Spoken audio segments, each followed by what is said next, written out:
Hi everyone, welcome. Today I have Apple AirPods 4 and I'm going to show you how can I easily enable headphone accommodation. At first we have to scroll down to our control panel and we have to hold our finger on Bluetooth. Now we have to go into Bluetooth settings.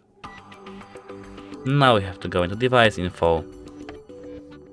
Now we have to scroll all the way down until we see accessibility.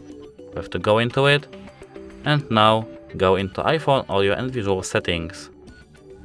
Now headphone accommodations.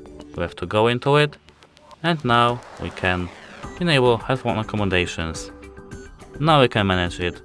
Tune audio for balance, tone, vocal range and brightness. Now we can change from slight to moderate or to strong.